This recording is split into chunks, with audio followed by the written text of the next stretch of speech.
Okay, practice problem number 1. For the following reaction, the equilibrium concentrations are here. Here's our numbers, 1, 2, 3, right? What is the value of the equilibrium constant for this reaction? So remember, we have to use our formula, which is K equals C to the C, D to the D, all over A to the A times B to the B. And we've got the C's and D's are your products, your A's and B's are your reactants. So we go ahead and figure that up. So there's our products here. They're gonna go on top. There it is. Our exponent is determined by our stoichiometric coefficient. So only the H has that in the products. And then in the reactant side, we have the 2 is our stoichiometric coefficient. So it goes here and makes this whole concentration squared. So we go ahead and plug in our numbers. And I went ahead and did some multiplication just because I prefer to make some of those steps to find out when I'm doing it wrong. But when you multiply it all out, you get 7.83 m squared, and they said 7.8 m squared. So you should multiply all this out.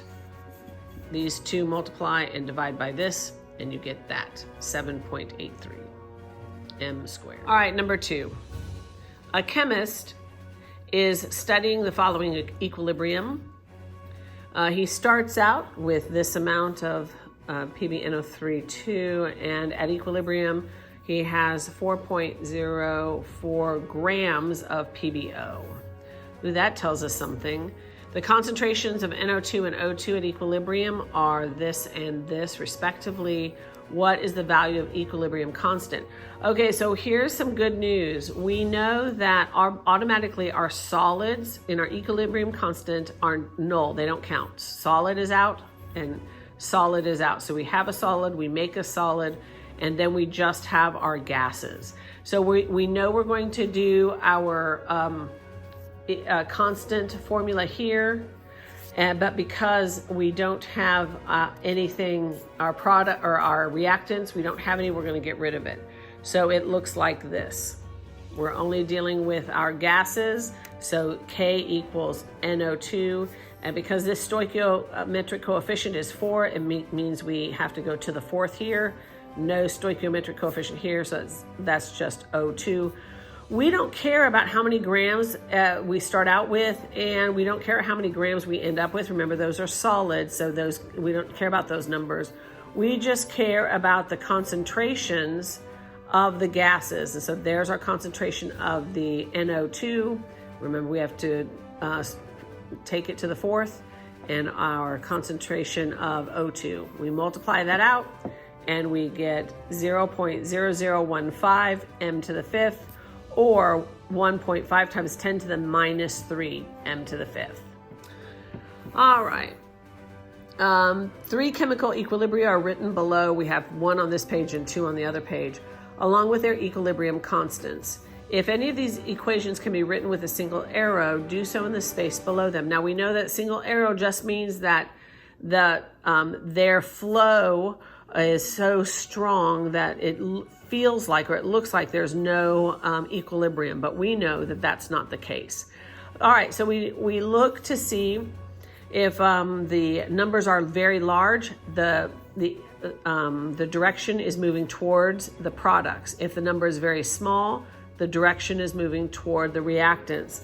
This number here, 2.2 times 10 to the minus 5, is very small. So we know that the arrow should go this way toward the reactants. Now, we also know in chemistry that's uncool. We never do that. So we've got to turn it around.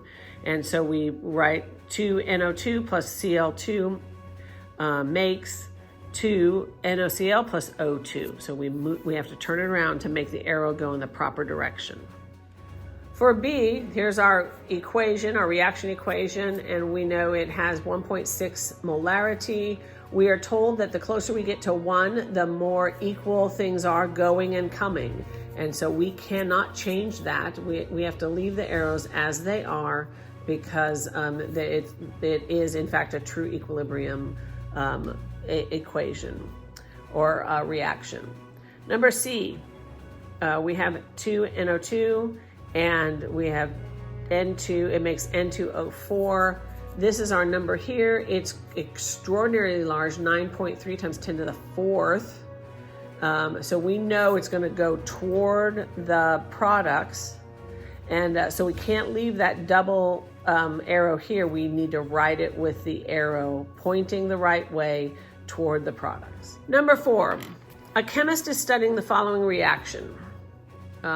She measures the concentration of H2CO3 and CO2 when there is 1.23 times 10 to the 3 kilograms of water present.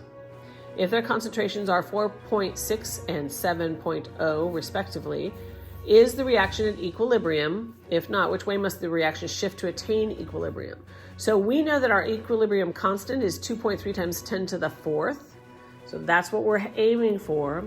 We have to use our constant equation that says we take our products, multiply them together, and divide them by the multiplication of the reactants. In this case, the L doesn't count, so we just have one product, and it will be divided by one reactant, and there's no stoichiometric coefficient, so we know we don't have to put any exponents there.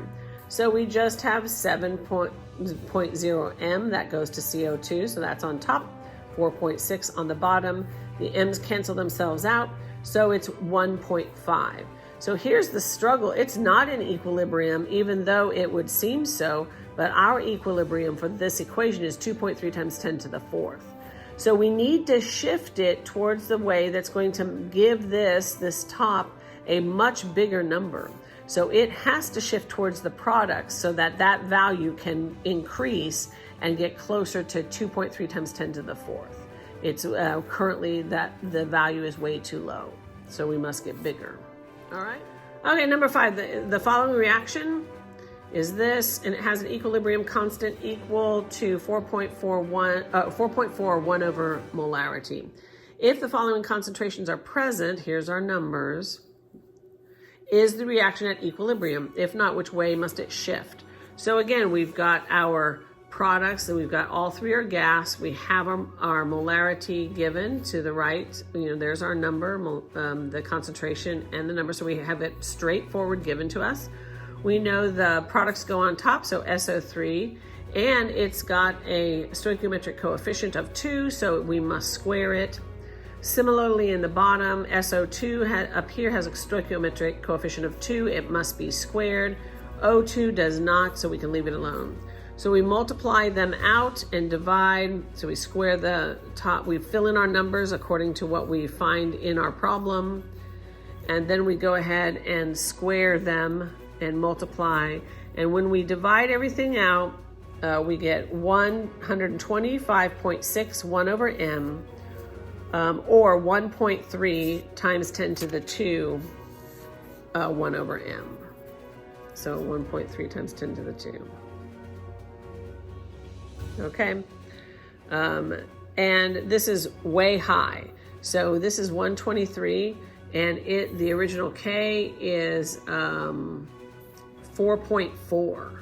So our original number is 4.4. That's what it is when it's in equilibrium. This is 126, I don't know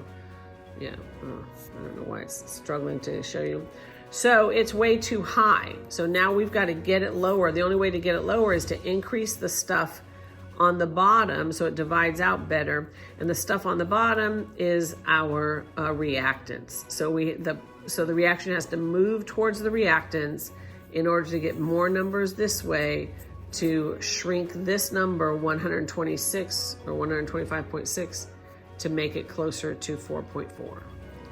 All right, number 6. Consider the following reaction that reached equilibrium. We have this whole thing, and now we're going to be asked some questions. So I want you to notice the first reactant is a solid, and the second one is a liquid. So those are going to go away when we're dealing with the equilibrium constants. So we've got to, or what happens to the concentrations.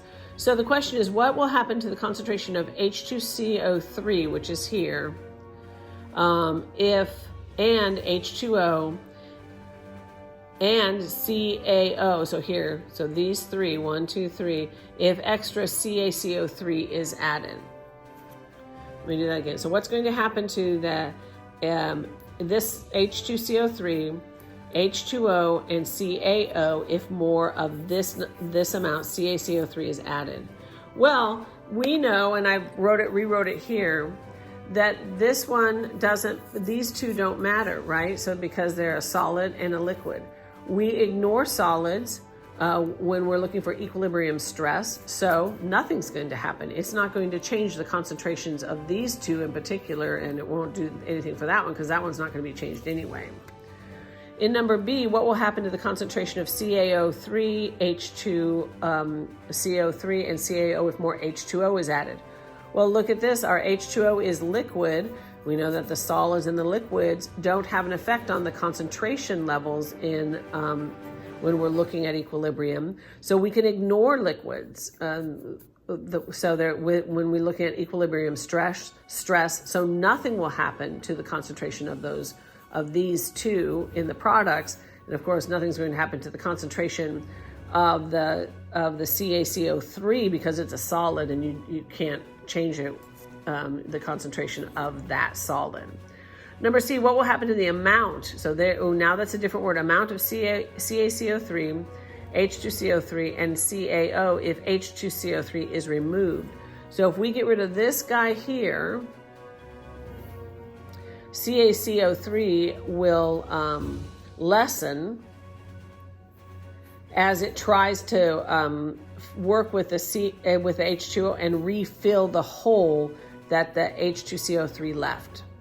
So the amount, we're not talking about concentration, we're talking about amount. The amount will lessen of the CaCO3 as it tries to fill in the HCO3, or the H2CO3. The H2CO3 will increase because now more is going to be made to fill in that hole, and the CaO will also increase because if you're making H2CO3, you're going to also make CaO. So CaCO3 will lessen because it's having to be reacted to fill in the hole, and the H2CO3 will increase and the CaO will increase.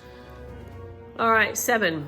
Consider the following reaction that has reached equilibrium. Here's our reaction, but it has a delta H of negative 541 kilojoules. So we know from previous modules that if we have a negative delta H, it's going to add on to the product side. So we don't put the negative in there, we put it as a positive.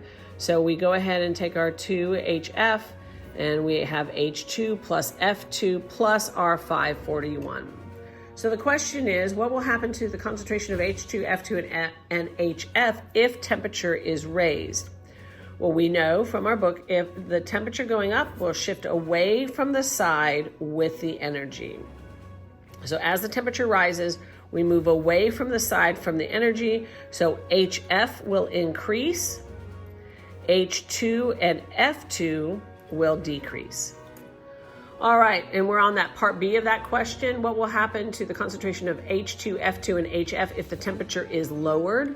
So here's our problem up here. If the temperature lowers, reaction will flow toward the side with the energy. So if our temperature goes down, it's going to move to the side with the energy. And in our case, that's on the product side. Therefore, HF will go down or lower. It will get lower in concentration. H2 and F2 will increase. Okay, number 8. Consider the following reaction that has reached equilibrium. Here's our reaction, and it has a delta H of 92.2 kilojoules.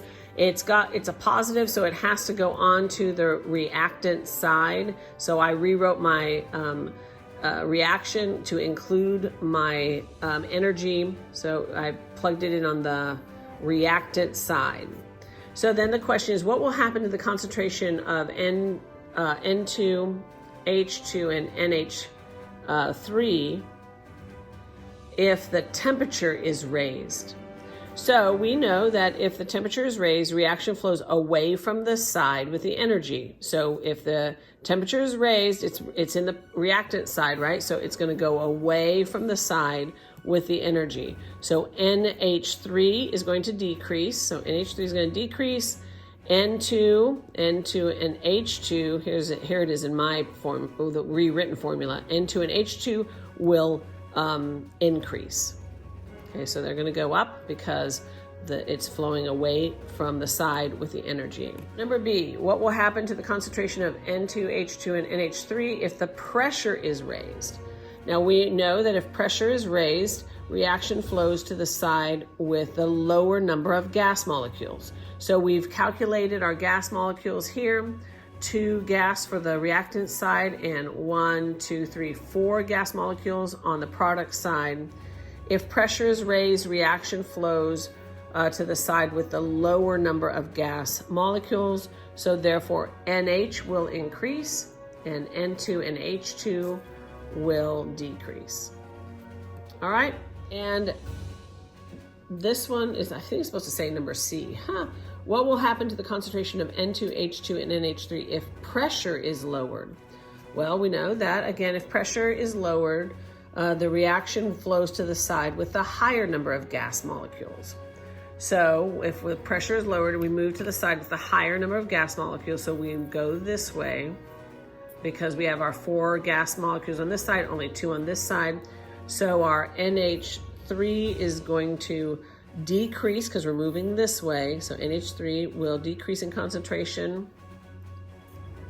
And our N2 and H2 is going to increase with concentration. And that makes sense because if the pressure is lowered, we're going to flow toward the side with the most molecules.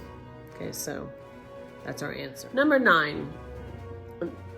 What is the equation for the acid ionization constant of HC2H3O2? Okay, so remember when we're dealing with acid ionization, we have to break apart an H. This is our acid, and we've got to break it apart because it ionizes. That means it breaks it apart, and we want to know what happens to it.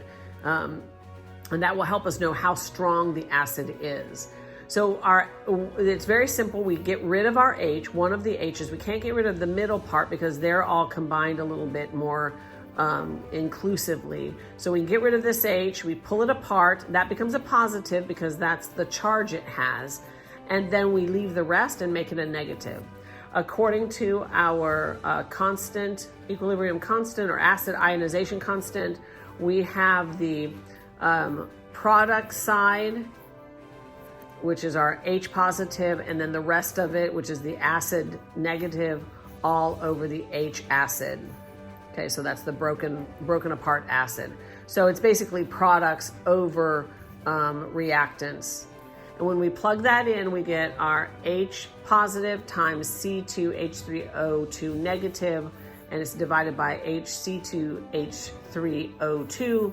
And since none of them have a stoichiometric coefficient, we just leave it like that, and that's our answer. And finally, what is the equation for the base ionization constant for PO4 negative? Okay, so we know with the base ionization constant, we have to, our reaction looks a little bit different. We're not just breaking apart an acid to get rid of the H. We actually have to combine it with water. So our PO4 negative plus our H2O, which is a liquid, so that's going to take it out of the running for part of the ionization constant, but we need it in order to get rid of that H. So we got to move that H around. So now, as a product, we get HPO4 2 minus, because remember that in this case, our H2O is an acid. It is combining with our base. So the base is what takes on the H. So we give the H2, give one of the H's to the PO4 negative, and because it's a positive, it takes this down to a 2 negative. So HPO4 2 negative plus our OH, our OH negative, right? Because it's now a proper negative since the H2O, one of the H's has been taken away. And we know that these are all aqueous except for the H2O, which is in fact a liquid. So our K sub B formula is basically our products divided by our base that we're ionizing. So our base is here. We don't bother with our liquid. So our reactant is our base. So it's basically products divided by reactant. And if we have any stoichiometric coefficients, they become our exponents. And in this particular case, we get HPO4 2 minus times HO negative divided by PO4 3 negative. And that's it. That's all they're looking for.